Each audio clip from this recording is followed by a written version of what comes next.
left at the booking office now. Well, Moran, Mr. Martin seems to have done his work very satisfactorily. I carried out your instructions to the letter, Professor. Now, Moran, let's get our bearings. That wall, I take it, faces Peldon Street. Exactly. Originally the main entrance to the station. And the lift shaft? Yeah, on this side.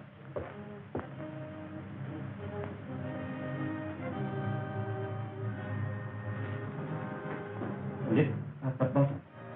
80 feet below. Quite a drop. Eh, Moran? The power was cut off, of course, when they closed the station. I think we are secure from any interference here, Moran. It's quite a fortress. A fortress that I fancy even Mr. Sherlock Holmes will find it difficult to storm. Dr. Watson. Oh, very fellow. You caught cold? No, it's this infernal atmosphere. Oh, I suppose it is pretty thick. Thick? My dear Holmes, it's intolerable. You could cut it with a knife. What if I open the window? You walked here, I perceive. Yes. And on the left-hand side of the street. Yes, that's right. But how in the world did you know? My dear fellow, it's simplicity itself. You've got a little reddish soil adhering to your shoe. They're pulling up the flagstones in front of the Wigmore Street post office, and as the pavement is covered with that reddish soil, it's difficult to avoid treading in it. The post office is on the left-hand side of the street. Well, of course, when you put it like that, it does sound simple. No, it's elementary, my dear Watson, elementary. By the way, Holmes, I hope you've decided to take that holiday I prescribed for you. Well, up to 9 o'clock this morning, I was distinctly averse to the idea.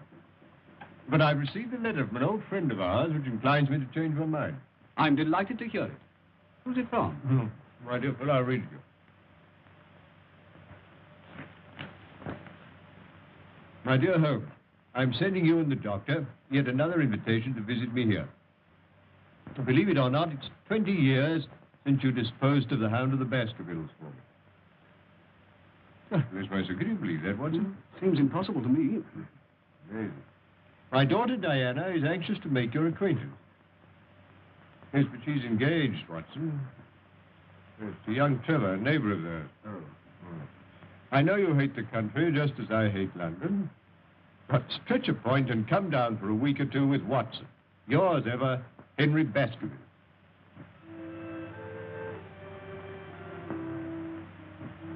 Father's asked Sherlock Holmes to come here for a few days. Why? The family hound come to life again? Oh, don't be absurd. Hello, you two youngsters. Oh, Dad, do you really think there's any chance of Mr. Holmes coming here? Well, as you know, I haven't been able to persuade him in the past. For the post, sir? Thank you, Jack. Holmes is a creature of habit. He likes to bury himself in Baker Street and work out his problems with the aid of, I don't know how many ounces of tobacco a day. I must say I'd like to meet him.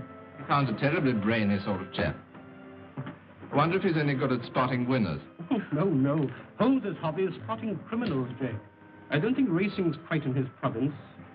Mr. Lestrade, sir. Ah, good morning, Lestrade. Anything important on hand? Morning, Mr. Holmes. How are you, Doctor? No. You've the air of something unusual having occurred. Well, yes, Mr. Holmes. Well, tell me about it. Look, you find a cigar on the table. Thank you.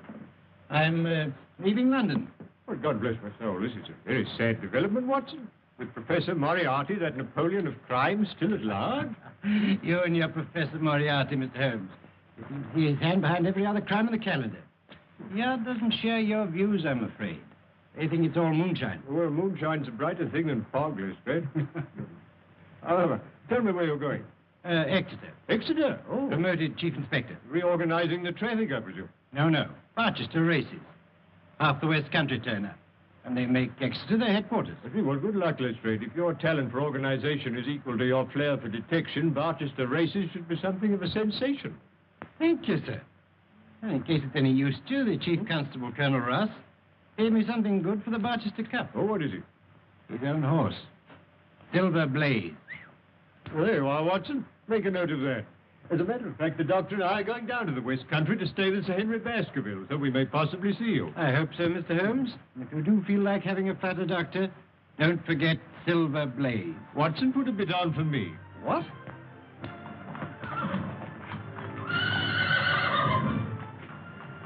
Looks fit enough, Colonel. Best horse I ever owned. Hey, Straker? You're right, sir. It'll take a good one to beat it. You fancy Lord Manston's horse, don't you? Desborough, yes, I have got a bit on him. We'll see how they stand at the betting tomorrow.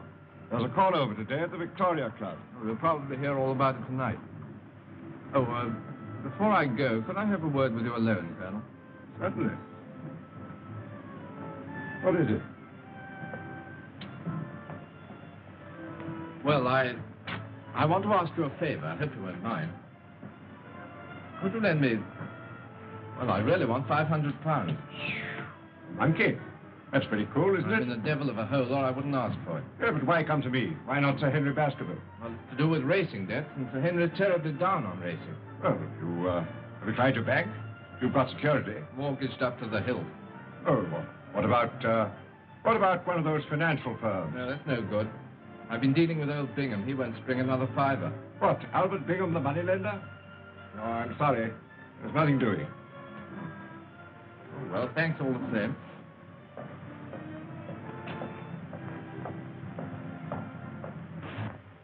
Got those instructions, Barton? Sure. I'm expecting a visitor in a few minutes. You'd better stand by with Prince till he goes.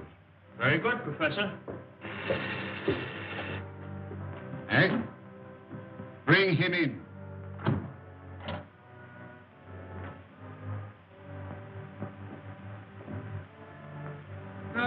Sit down, Mr. Stanford.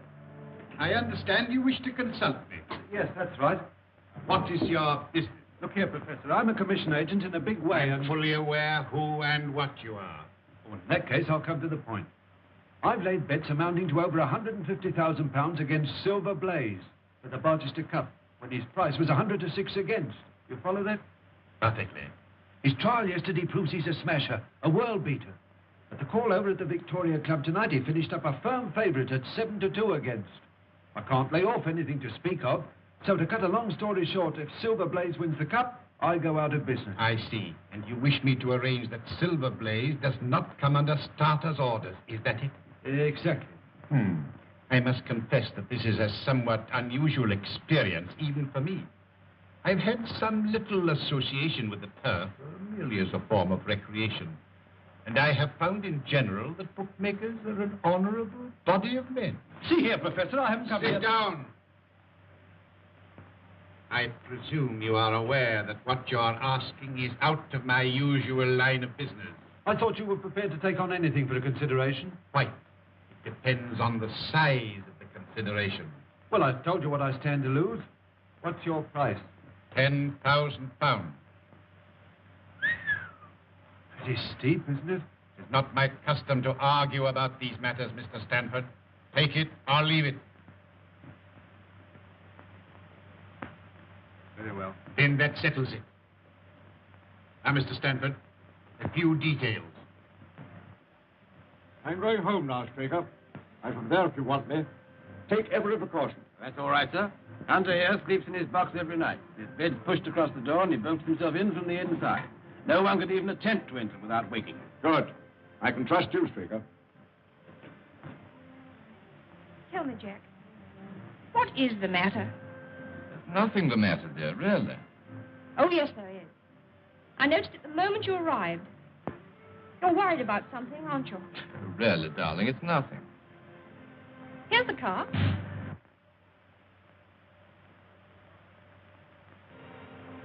Well, here we are, Watson. Come along.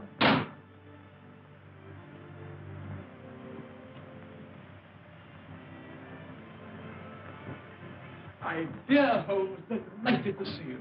Well, we're delighted to come. And you too, Doctor. Oh, it's very kind of you. Head, looking at you both, I can't believe it's 20 years. Oh, you flatter us. Now, come along. I want you to meet my daughter. Oh, thank you.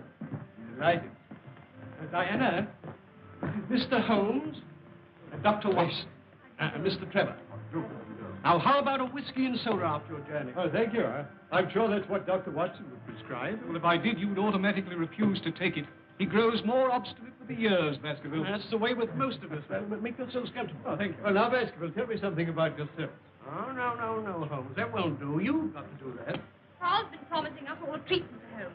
We shall see you in action. Yes, with Sir Henry as the victim. I mean that we should see Mr. Holmes do his stuff. Stuff?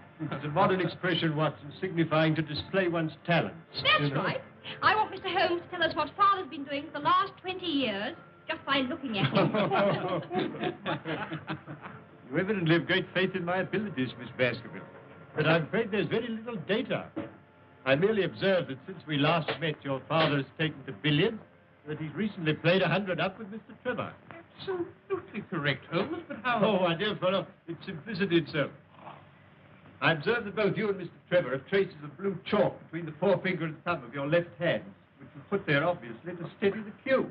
Amazing, Holmes. Oh, it's elementary, my dear Watson, elementary. There. I hope that satisfies you, Diana. Well, I expect you'd like to see your room. I'll show you, Mr. Holmes. You'll stay and dine, Jack? Hey, if you'll take me as I am and don't mind my rushing off immediately afterwards, I've got to ride over the moor to King's Pyland. I'm trying to get Straker to persuade Colonel Ross to buy one of my ponies. Oh, that's all right, my boy. Come along.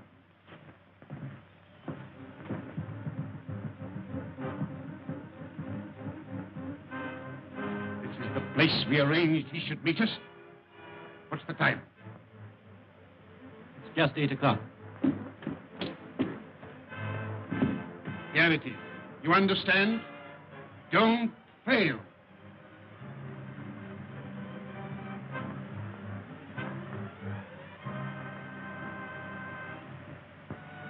How's that curry coming along, Lizzie?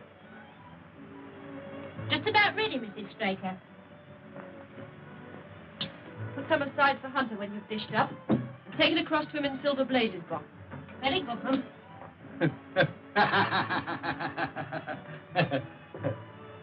Everything all right, Uncle? Yes, thank you, sir. I do hope Mr. Straker isn't late. Especially asked for curry. Oh, he shouldn't be long now, Mum. Dinner's ready, Jim. All right, I'll just go and have a watch. Lizzie, don't forget Hunter's supper. Oh, no, Mum, I'm keeping it up for him. All right, then you can bring ours in now. Very good, Mum.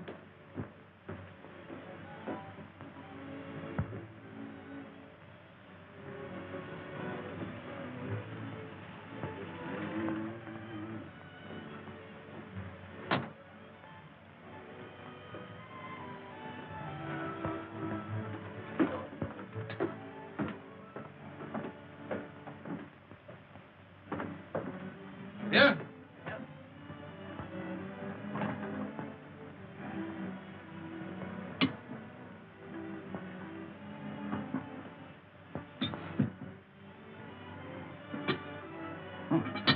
Smells good. All right?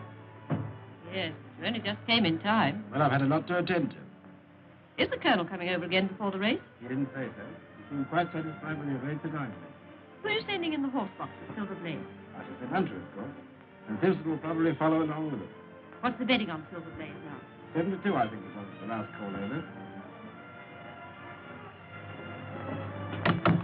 Here's your supper, Ted. Thanks. Night, Ted. Bye-bye, Liz.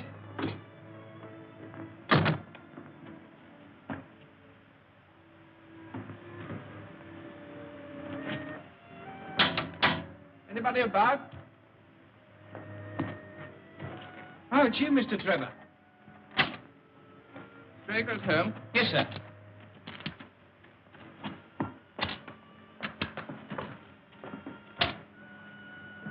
Look out for the mare for me, will you, sir? Very good, sir.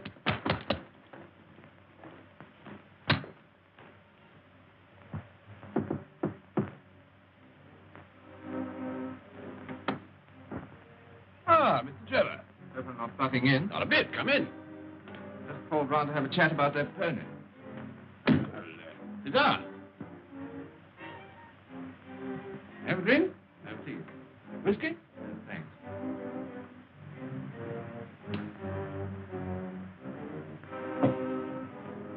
Whose horse is that, Simpson? Mr. Trevor's, Ma'am. Haven't you seen him? He wanted the gardener. Oh. I suppose he came while I was in the kitchen. Well, that's really all I came about. I want the Colonel to have the first refusal. I might tell him the price I've quoted and let me know what he says. Very good, Mr. Trevor. Oh, well, never mind.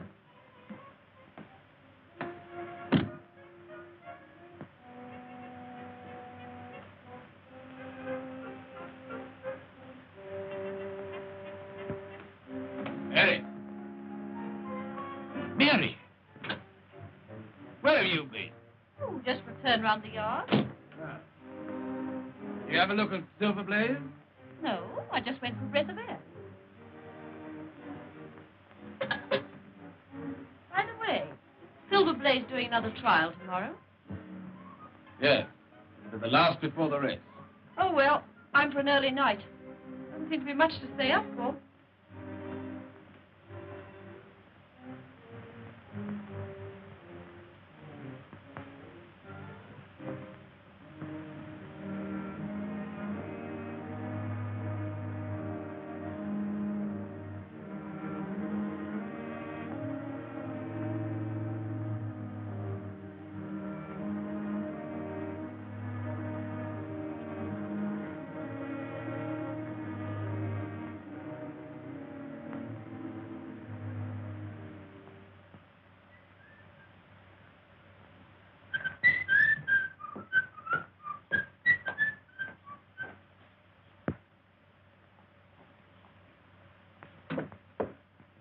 Here, take my cup.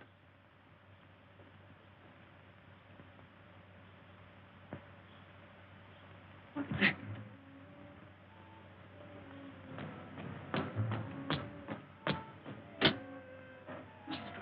Where's the governor? Why, isn't he in the yard?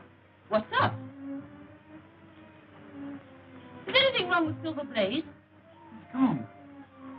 Gone? Yes. And Hunter's dead. Dead. You must have a look round this morning, Holmes. Oh, thank you. I'd like to. There are a few improvements since you were here last. Yes.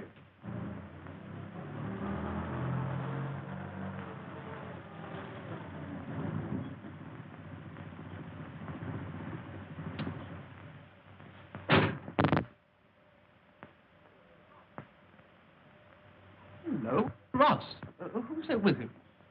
Well, unless I'm much mistaken, that's my old friend Lestrade.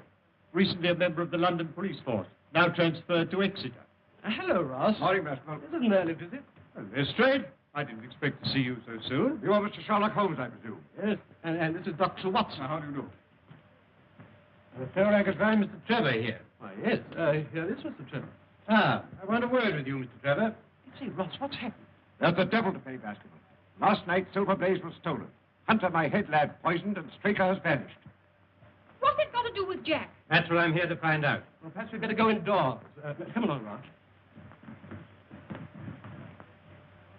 Now, Mr. Trevor, I'm in charge of this case, and I want to ask you a few questions. At the same time, I must warn you that anything you say may be used in evidence. You were at King's Pyland last night. I rode over from here after dinner, yes. Why were you over at King's Pyland, Mr. Trevor? See Straker about the sale of a polo pony. That all? Yes. Why? You didn't make that an excuse to try and get information from the stable boys about Silver Blaze, for instance. What the devil do you mean? Not interested in Silver Blaze, perhaps. I'm interested in the race, certainly. So are thousands of other people. Now, Mr. Trevor... just one moment, Lestrade, if you would allow me. Mr. Trevor, you say you discussed the sale of a polo pony with Mr. Straker. Was anyone else present? No.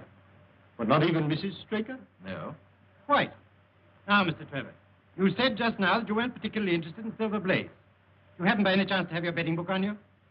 I think so. Why? Do you mind if I see it? It's my duty to tell you that I can't demand to see it, not now, that is, but...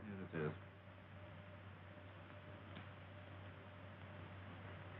it is. I see you backed Desborough, the second favourite for the Barchester Cup, to win you £5,000, Mr. Trevor. 5,000? But, Jack, you told me you only had a few pounds on it. I'm sorry, dear. I had my own reasons. Before you go any further, Lestrade, may I ask if it's your intention to apply for a warrant against Mr. Trevor? Not at the moment, Mr. Holmes. It's my duty to warn him. I'm in your hands, Inspector. I won't run away. As a justice of the peace, I will be answerable for Mr. Trevor. You better stay here, Jack, while the investigation's going on. Well, thank you, Sir Henry. Very well. Now, Mr. Holmes, I may as well be frank with you. There are things in this case which completely baffle me. Really? You surprise me. I was saying to Colonel Ross that I'd be glad of your cooperation. Well, the case certainly has some points of interest. But what does Colonel Ross say? I wish to leave no stone unturned to avenge Straker and recover my horse. Very well, Lestrade, I am at your service. Thank you, Mr. Holmes. I'll be getting along. I'll see you later at King's Pyland. Really, Holmes, I must protest. You're down here to recuperate, you know. Undoubtedly, my dear doctor, but only last night you suggested a tonic. Well, here is one ready-made. Yes, please, Mr. Holmes, for my sake and Jack's. You are, Watson. That settles it. Dr. Salter, Mr. Sherlock Holmes, Dr. Watson. This is Silver Blaze's box.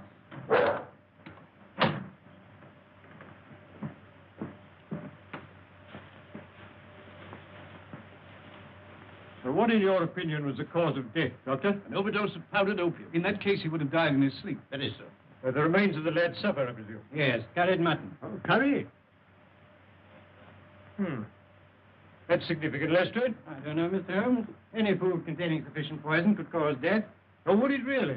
Really, I hadn't thought of that. Here, look, you must read my little monograph on the whole art of poisoning. Did the people of the house partake of the same dish without any ill effect? Yes, Mr. Holmes. Where is the stable boy who discovered the crime? Somewhere outside in the yard. Will you let me see him? Certainly, I'll fetch him.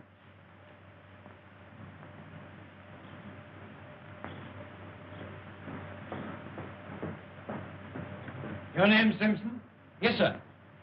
The opium has a distinct taste, does it not, Doctor? Yes. Not unpleasant, but quite distinct. Oh, quite.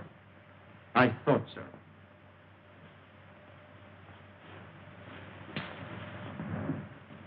Is this the boy? Yes. Now, my lad, you say that Mr. Trevor dismounted at the gates and asked you to water his horse. Yes, sir. And then? He went towards the cottage, sir. And in doing so, he would, of course, have to pass Silver Blaze's box. Yes, sir. He went along that side. But you didn't actually see him pass the box? No, sir. I had my back to him. Yes. Thank you, that'll do. You can go back to your quarters. Very good, sir. Would you like to question Mrs. Straker, Mr. Holmes? Not at the moment. But by the way, Colonel, there's another training stable. Quite close, I believe. Yes, Capleton. Silas Brown trains Lord Manston's horses there. Lord Manston's Desborough's second favorite. Yes. Oh. Then, with the exception of Baskerville Hall and Trevor's place, your only neighbor would be Silas Brown. Yes. I phoned Brown at once on the discovery of a crime. He knows nothing. Oh. Oh, and there's nothing to connect Mr. Trevor with the Capleton stable. Nothing. Oh, by the way, Colonel, have you an old shoe of Silver Blaze? Yes, here.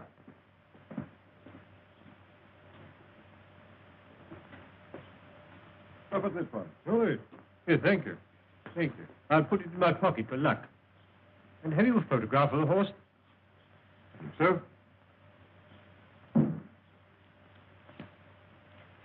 Is this too? Perfectly. Thank you. Do you mind? Not at all. Now, Watson, let us transfer our activities to the moor.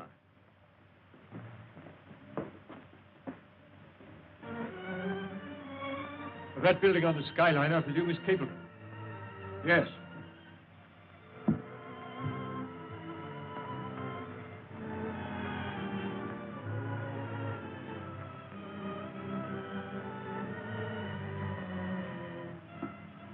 But there's an imprint of a hoof here.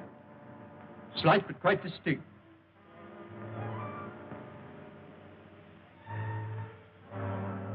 An exact fit.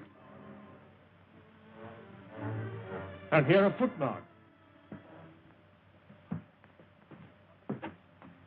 What's that? Watson. It's Straker. Obviously, he followed the thief, caught him up here. There was a struggle. He paid with his life. And here's the torch he used to take the horse.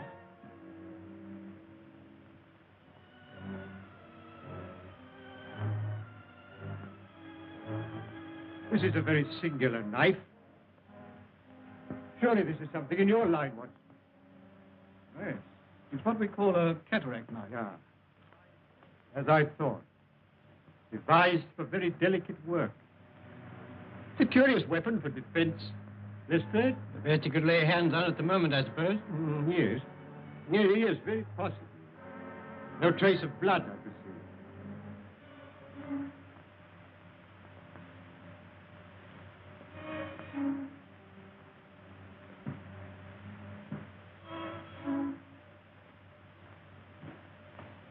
Why, that's Straker's coat. This is curious, Lestrade. What, Mr. Holmes? Looks as though the murderer let him take his coat off before the struggle. couldn't he have taken it off afterwards? Well, that's one explanation. Though it's difficult to see with what motive. However, take it, Lestrade, and make a careful inventory of everything you find in the pocket. Very good, Mr. Holmes. And now I suggest that you and the Colonel return to King's Pyland and arrange for the removal there of the body. And then perhaps you'd be good enough to meet us with a car by that bridge in, say, an hour's time. Dr. Watson and I are going to take a little walk over the moor. Very good, Mr. Holmes. In an hour's time. Now, Watson, let us leave the question of who killed Straker for the moment and confine ourselves to finding out what has become of the horse. Well, how are you going to set about it? Well, a horse will always herd with its kind. Silverblaze, if left to himself, would either have returned to King's Pyland or gone to Capleton. If my assumption is correct, that is our direction. Hoof prints again. Let's carry on a little further. Look, Watson. Look here. Here's a man's footprints beside the horse's. A man wearing square-toed boots. The horse was alone before. Precisely. It was alone before.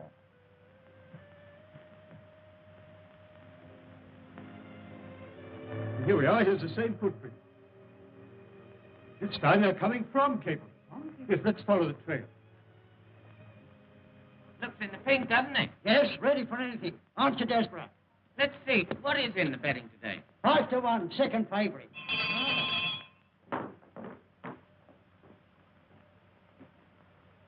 Journey date, Watson. We don't want any loiterers here. I only want to ask a question. Am I too early to see Mr. Silas Brown? Well, I don't know, sir. He was up rather late last What night. is Orson? No gossiping. Get on with your job. Very good, sir. And what the devil do you want here? 5 minutes talk with you, my good sir. I've no time for talking. And we don't want no strangers here. This is a matter of vital importance.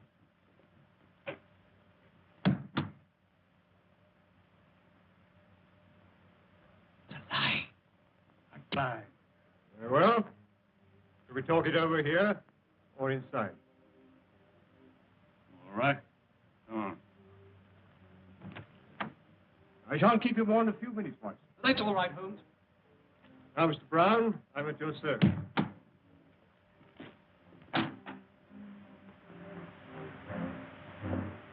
Well, I'm glad you realize that it's no use trying to bluff me.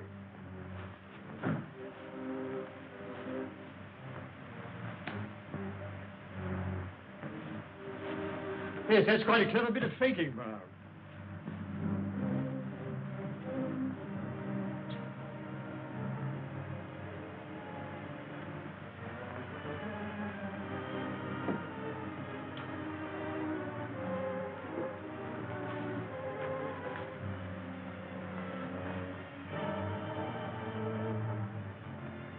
But don't give me away. I'll return the horse. Very well. But providing you do as I tell you.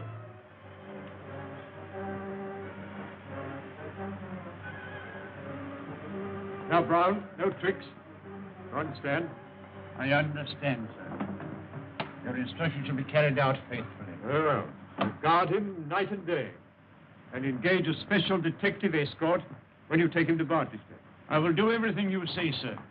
The horse shall be there. Very well. But remember... You may trust me, sir. Yes. Yes, I think I can.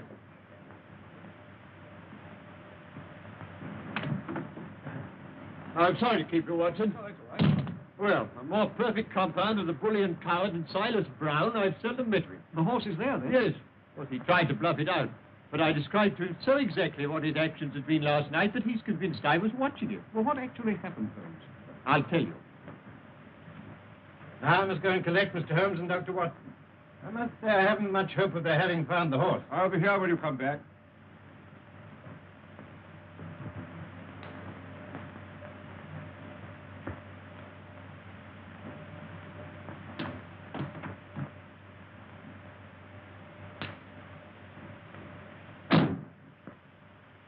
Surely Brown was running a tremendous risk. Oh, my dear Watson, Silas is an old horse faker. He left nothing to chance. You actually saw the horse? Yes.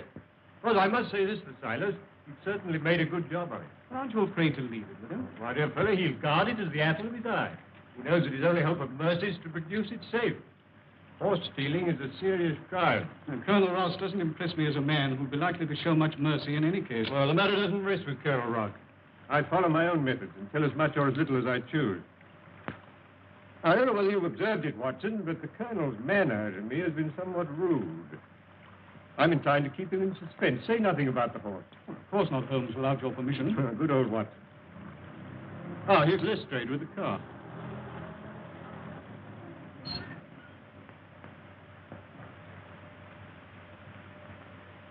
Well, Mr. Holmes, seen anything? Yes, we've seen some very interesting things, Lestrade.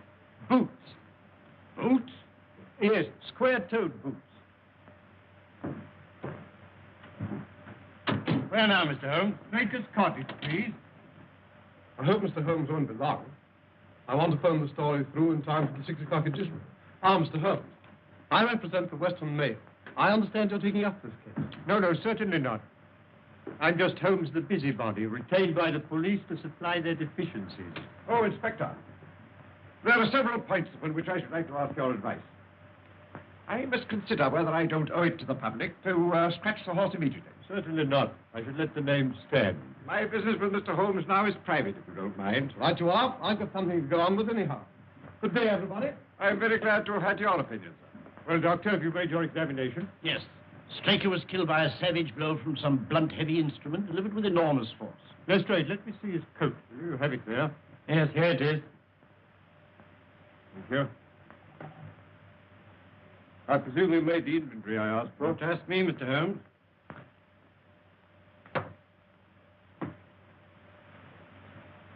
Letter in envelope.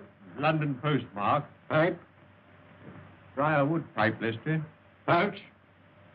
Pouch of sealskin. Matches. Yeah, fine. Telegram.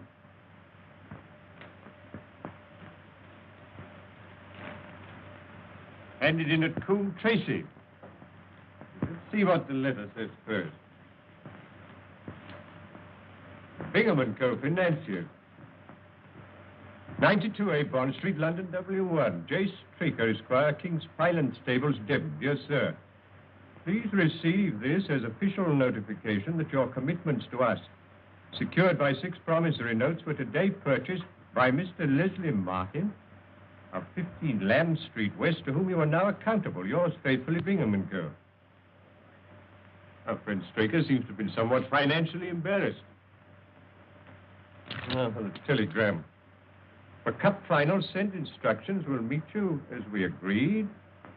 Martin. I think Mrs. Straker might be able to help us here. She's in her room. I'll fetch her. Thank you, Doctor. I don't think she'll be much assistance, Mr. Holmes. Apparently, she and Straker went to bed about the usual time. When she woke up in the morning, she found it gone. Still, I'd like a word or two with her, Lestrade, regarding her husband's habits. No one like a wife, to tell you that. Watson? Yes, quite. You remember I have these, Lestrade. Pray don't think it a liberty. Not at all. You're welcome. I see nothing in them. I see no more than you. But I've trained myself to notice what I see.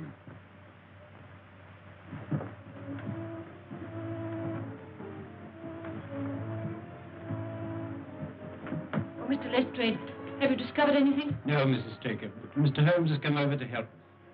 We shall do all that's possible. I won't detain you a moment, Mrs. Straker. I realize what you're going through. I just want to ask you this. Are you by any chance a light sleeper? Yes, Mr. Holmes. As it happens, I am. I noticed a dog in the yard. Does he sleep out there at night? Yes, always. He's a very good watchdog. You didn't by any chance hear him barking during the night? No, I didn't. No.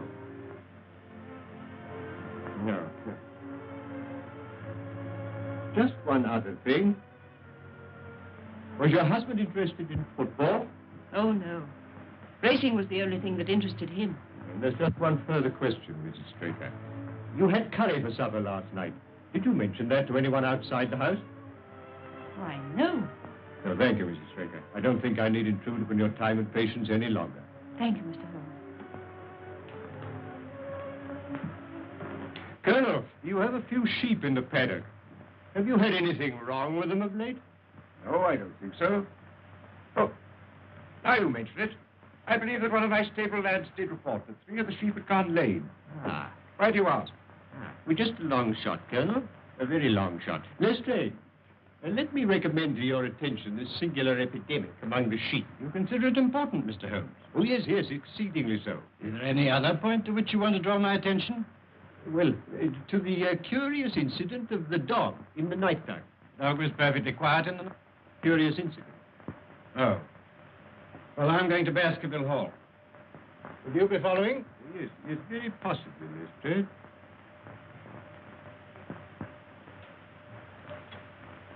Hello. Hello.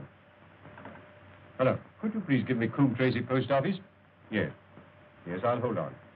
Coombe Tracy is a small village, is it not? Yes, just a hamlet. And then the postmaster would like you to remember any strangers who came into his shop. I should think so. Hello. Hello, is that the postmaster, Coombe Tracy? Look, I'm speaking for Mr. Straker of King's Pyland. He received a telegram yesterday signed Martin, dispatched from your office. If he cannot recall anybody of that name, could you kindly describe the sender to me? Yes.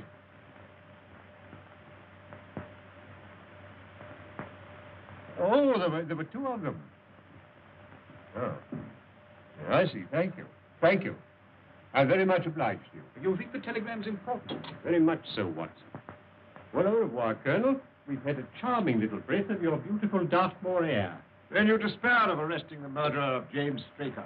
Well, there are certainly grave difficulties in the way, but I've every hope that your horse will start, and I beg you'll have your jockey in readiness. And you've nothing definite to tell me? When we meet at the races, Colonel.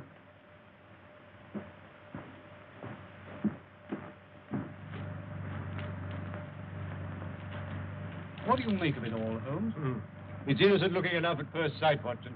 But the fact that Straker was not interested in football persuaded me that this is not to be taken at its face value. You observed, of course, that the name of Martin appeared in both the letter and the telegram. Yes, it struck me as curious. It is highly significant, Watson. This telegram is peculiarly interesting. You mean it's in code? Yes, and a very elementary one. By simply crossing out each alternate word, the message assumes an entirely different meaning. Instead of a request, it becomes a peremptory order. For final instructions, meet as agreed. Martin. What did the postmaster at Coombe Tracy tell you? He described the senders, 2 strangers, unquestionably Moriarty and Moran. Watson, the professor, is behind all this. You mean he's responsible for the deaths of Hunter and Straker? Of Hunter, yes. Of Straker, no. In fact, I fancy that Straker's death was the most unfortunate thing that could possibly happen from Moriarty's point of view. All through the season, my luck was dead out. I found myself in trouble to the tune of £4,000. I went to Bingham and raised what I could. And as a last plunge, I backed Desborough to win me 5,000. Make or break. Well, why didn't you come to me, my boy? Well, you're not a betting man, Sir Henry, and I was afraid you wouldn't understand. That's why I kept it dark, even from Diana. And now that loathsome inspector. Oh, come now, it's no use calling him names. In view of these bets, he'd every reason to be suspicious. I don't care. He's a thoroughly nasty person. I disliked him from the first moment I met him. Inspector Lestrade. Any news, Inspector? Yes, very grave news, Sir Henry. We found Straker's body. Body? Do you mean he's... Murdered. On the moor about a mile from King's Pyland. Sherlock Holmes takes up the case. Sherlock Holmes, Moran. Once again, that man is crossing my path. There's not room in the world for both of us. Not for Robert Moriarty and Sherlock Holmes. What's this news mean, Professor? What's gone wrong? What does this man Holmes know? I tell you, if Silver Blaze goes to the post and he's fit... There is a big difference, Mr. Stanford, between a horse going to the post and winning the race. You had my assurance. I am not in the habit of failing my clients. Moran, tell Barton to take Mr. Stanford home, then come straight back. Yes, sir.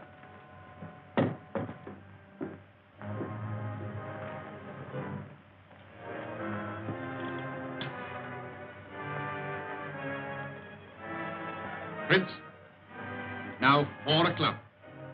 Have the car ready in 15 minutes. Very good, Professor.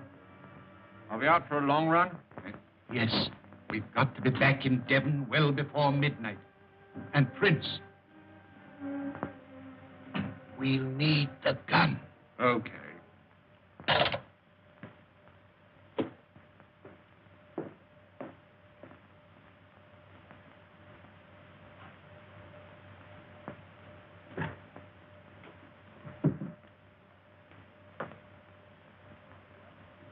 What have you got there, Prince? Oh, you haven't seen this little gadget before, have you? No. You hadn't joined us when it was last used. Let's have a look. It's a magazine air gun, absolutely silent and immensely powerful. Made specially for the Professor by a well-known foreign gunsmith. Seems you're going to use it again. Oh, there you are, Barton. I want you to take Mr. Stanford home. Yes, we're in deeper waters than you think, Lestrade, but we must take the case one step at a time. Now, I've progressed so far, I'm glad to say, as completely to exonerate Mr. Trevor. You've got to convince me, Mr. Holmes. I've every hope of doing so. Now, you will agree that Hunter was murdered in order that the horse could be stolen. Exactly, we all know that. When I examined the remains of Hunter's supper, I remarked on the fact that it consisted of curry. Yes, but I still don't see. Well, perhaps I can help you, you see. And one or two other things as well. That was the first link in my chain of reasoning. Hunter was poisoned with powdered opium, and powdered opium is by no means tasteless. Well, then, Mr. Holmes, why didn't the boy notice? By no means tasteless when mixed with any ordinary dish. Curry was exactly the medium which would disguise that taste. So, you remember that I asked Mrs. Straker if she told anyone they were having curry for supper that night, and she replied, no. Yes, I remember you putting that question. Well, it's surely too monstrous a coincidence to suppose that Trevor happened to come along with powdered opium on the very night when a dish was served which would disguise its flavor. That is unthinkable, Lestrade. That certainly is a strong point. And there's a further point, even more significant, Lestrade. The silence of the dog. Though someone had been in the stable and fetched out the horse, the dog had not barked enough to arouse Mrs. Straker, who was a light sleeper. And obviously, the visitor was some member of the household. But then what do you make of it, Holmes? One thing for certain. Trevor becomes eliminated from the case. Well, I confess, Mr. Holmes, in view of what you say, I don't know what move to make. Make no move at the moment, except to assure Mr. Trevor that all suspicions of him were unfounded. You know, we're old friends, Lestrade. I should hate to see you make such an ass of yourself as wrongfully to arrest the future son-in-law of Sir Henry Baskerville. I appreciate that. I'll speak to Mr. Trevor. Who's that taking my name in vain? Ah, Mr. Trevor. I've just had a little chat with Mr. Holmes. And I'm glad to say that he sees eye to eye with me.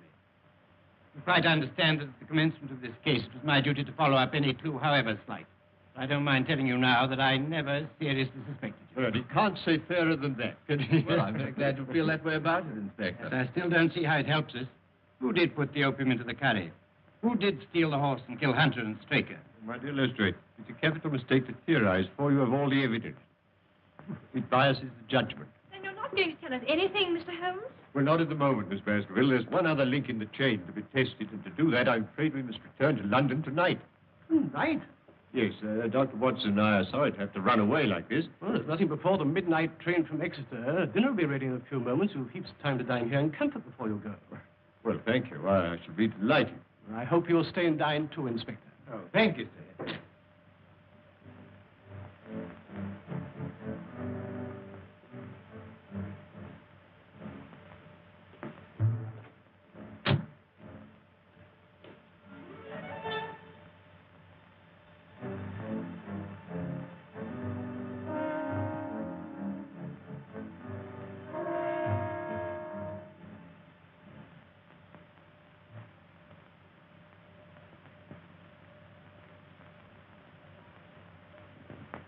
That's quite a museum piece, Sir Henry. Well, we've had it a long time. Well, it's nearly 11, Holmes, and if we're to catch that midnight train from Exeter... I'll order the car. Don't bother, Sir Henry. I'll take Mr. Holmes and the doctor in mind. Well, thank you, Lestrade.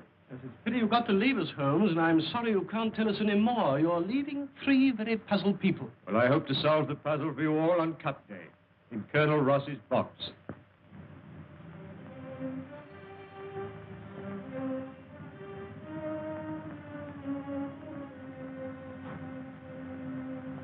What's happening? I think he's going on it.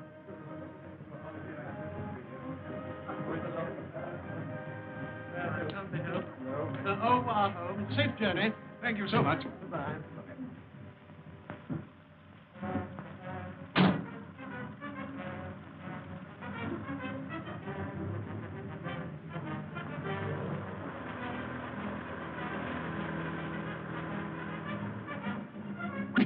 the car. Follow that car. When you get clear of the house, overtake her.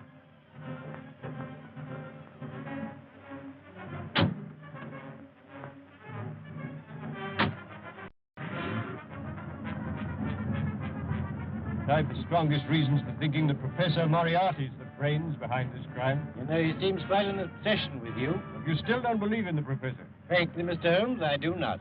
Another few yards, Moran, then let them have it. Oh, no. There's a car following us. Quick, down for your life.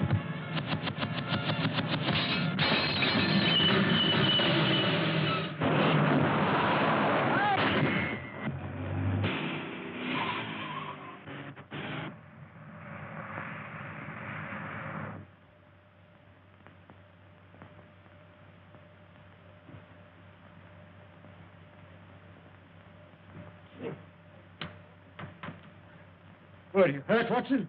Oh, only a few bruises, but where's the driver? Here I am, sir. I'm all right. Sure? No bones broken? My word, this is a lucky escape. No, where's Lestrade?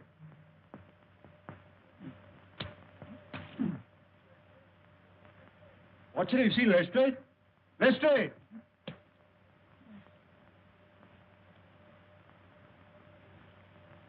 Ah, there you are, Lestrade. Well, do you believe in Professor Moriarty now?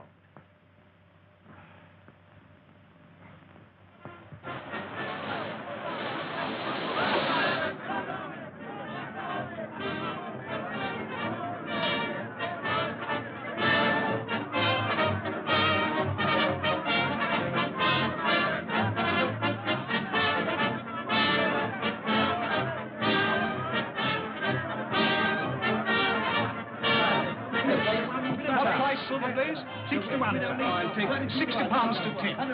Silver blade, 60 pounds to 10. Number 569. You silver blade, 5 to 1.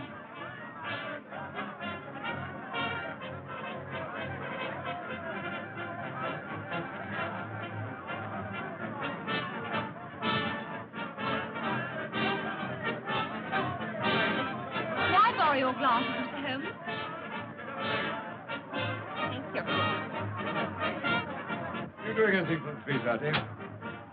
Well, they tell me sunstroke has a good chance. Oh, Mr. Holmes, you've assured me that my horse will go to the post. But we are still waiting to know who killed Straker and Hunter. I promised you should know everything today, Colonel, and you shall. Oh, Watson, you've been having a little flutter, I see. What? Well, if you want to conceal it, I suggest you find a deeper pocket for your betting ticket. It's all very well, Mr. Holmes, but we're waiting. Yes. Well, Colonel, in the first place, it will come as a shock to you to learn that Straker was a scoundrel, utterly unworthy of your confidence.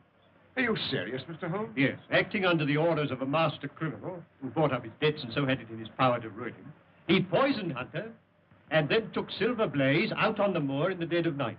I can hardly believe it. Straker? But to what purpose? It was his intention to use that singular knife, you remember I found in his hand, to nick one of the tendons of the horse. With your wide experience of the turf, Colonel, you know it's possible to do that subcutaneously and leave no trace. The result would be a slight lameness, which would put down a rheumatism or a strain in exercise. You say it was his intention. You mean he didn't succeed? No. I examined the knife. There was no trace of blood. But why didn't he do all this in the stable? Why take him out on the moor? Well, for the best of reasons. When so spirited a creature felt the nick of the knife, he would certainly have roused the soundest of sleepers. But how did you arrive at all this, Mr. Holmes? I found several clues, the chief of which was the knife. You remember my asking you if you'd found anything wrong with your sheep? Yes, I remember. When you told me that some of them had suffered from lameness, that confirmed my theory. That Straker, before tackling the delicate operation on the horse, had been practicing on the sheep. Good heavens. But who interrupted the plot? Who killed James Straker? I'll waive that question for a few minutes, Colonel. Hello, the numbers are going up. What number is Silver Blaze? 9. 9. Oh.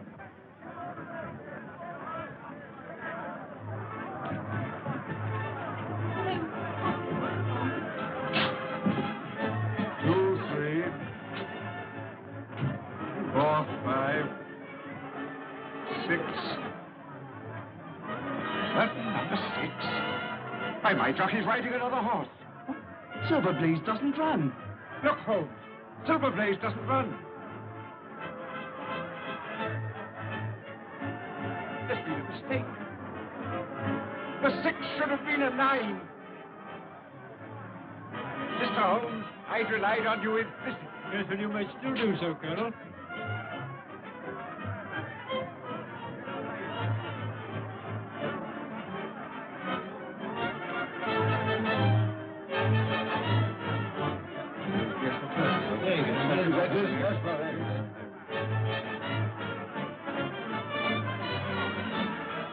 That's my horse. Yes, and that's the murderer of James Strait. What? It was a kick from Silver Blaze that killed your trainer.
A bullet has penetrated the shoulder and lodged near the lung. But we heard nothing. You wouldn't. It was fired from an air gun. Noiseless and of tremendous power. How could it possibly be concealed in the crowd? In the interior of a specially designed kinematograph camera. Good heavens. But how on earth did you know? Well, I observed through the glasses a group of cameramen lined up near the winning post. I fancied I knew one of them. Mr. Holmes, what does this all mean? It means, Colonel, that you've been cheated of your race by the most cunning and dangerous criminal in London. Is there nothing to be done? Lestrade, who's the most likely man to give me some information on the betting for the cup? Difficult to say. Old Sam Silver's a member of the Victoria Club and a good friend of mine. Where can we find him? It's 100 to 1. He's in the Champagne bar at this moment. I'll stay here with Merton if you don't mind. There's no question about it. Stanford had laid over £100,000 against Silverblaze and got left with it. Point him out to me.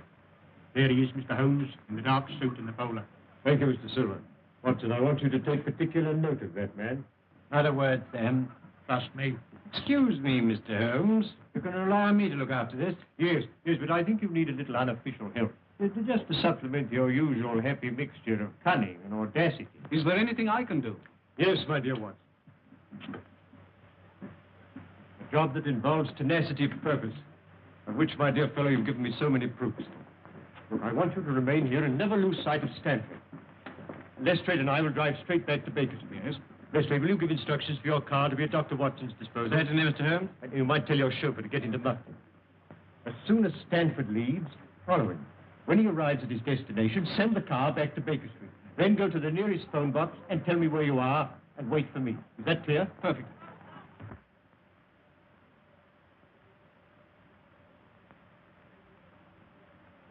Yes, come in. Mr. Holmes, it's nearly midnight. You really must eat something. Can't I tempt you to a night's bit of haddock? My dear Mrs. Hudson, you've always been a temptation to me, but haddock at this moment is not. How about a nice sheep's head? No, thank you, Mrs. Hudson. I suggest you go to bed, Mrs. Hudson. Oh, very well, sir.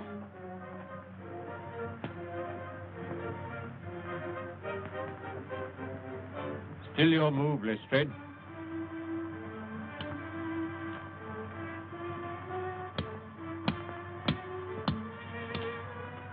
My mind's not on the game, Mr. Holmes. I wonder what has happened to Dr. Watson. Well, now, let's see.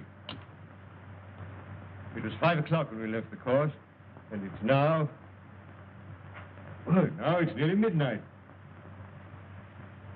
We ought to hear something soon. But tell me, Mr. Holmes, why did you leave Dr. Watson to do the trailing?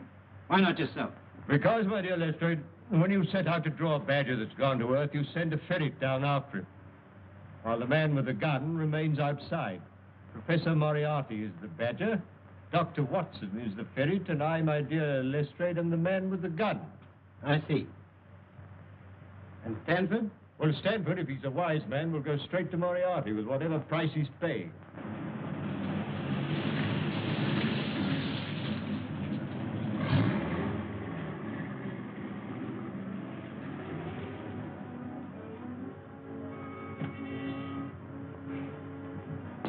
When you finish with the professor, you'll be taken back to where we picked you up. You got the necessary on you, I suppose? Yes, of course. Okay.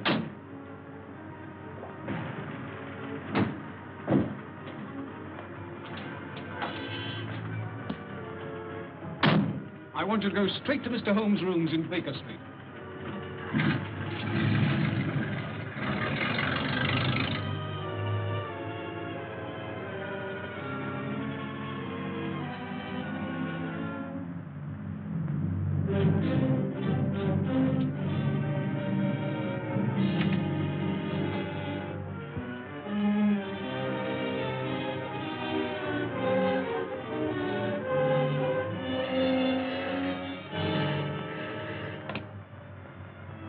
Yes. Is that you, Holmes? Watson speaking from Sladen Mews.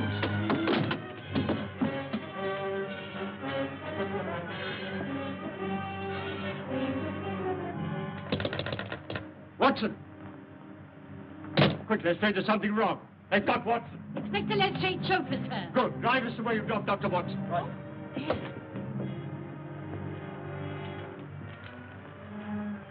Quite correct, Mr. Stanford.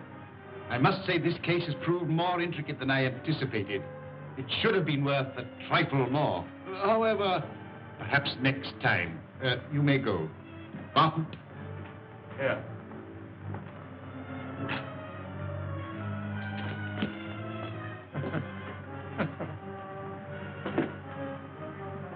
Next to Mr. Holmes himself, I don't know anyone who'd be more welcome.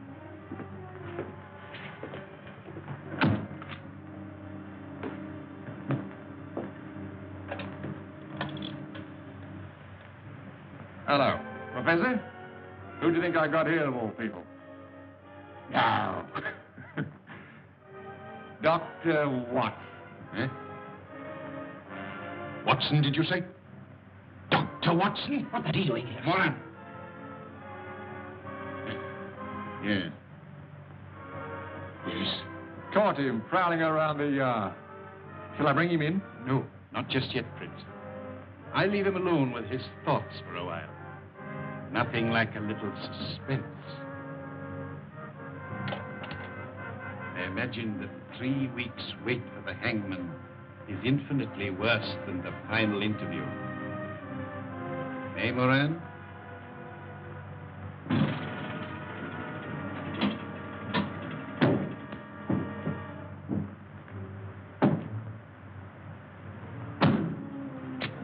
You wait here. Come, Lestrade. This is the Mews.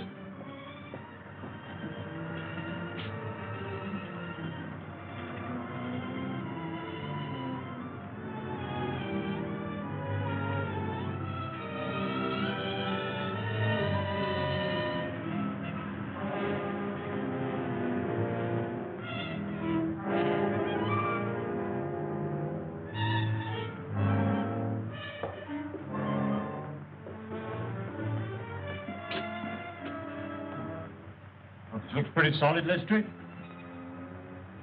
What building is this? This must be the back of the old Felden Street Tube Station.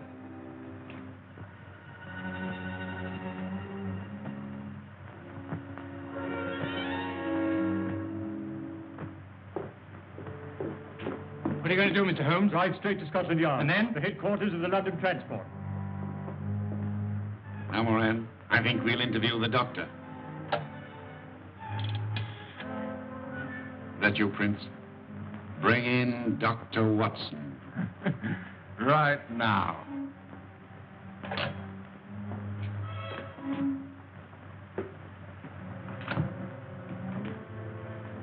Now then, Doctor.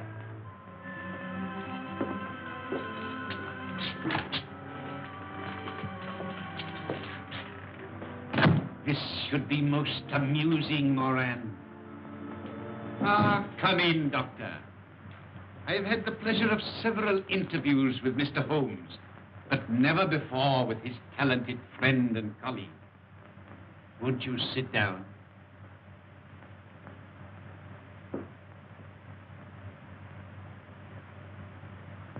May I ask what you are doing in this neighborhood? I'd good reason to think it was your neighborhood, Professor. Really? As a matter of curiosity, may I ask you how you got here? By following Mr. Holmes' instructions. Ah, I see. Then I'm afraid it's going to prove rather unfortunate for you, Doctor. I have not taken the somewhat elaborate precautions to conceal my whereabouts in order to have you report on the subject to Mr. Holmes. You mean I'm going to have some difficulty in leaving? Oh, no, my dear Doctor. Oh, dear, no. There will be no difficulty about that. But you will leave by the way I shall indicate. I will explain to you, Doctor.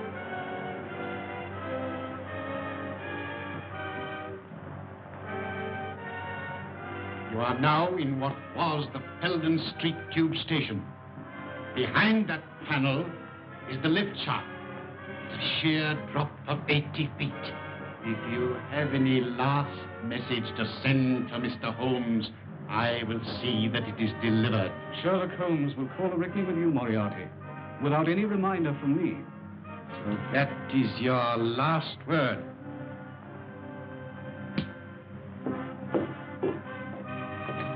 Very good. I will now remove the panel and wish you a swift journey.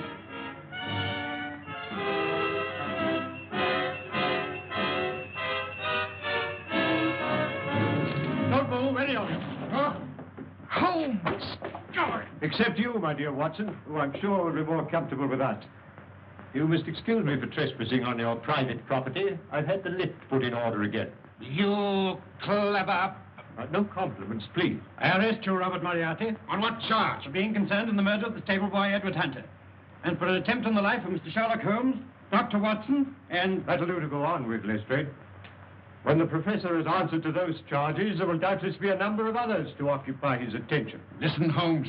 There's no prison can hold me. No, I almost wish that were true, Professor. Life will be very dull without your activities.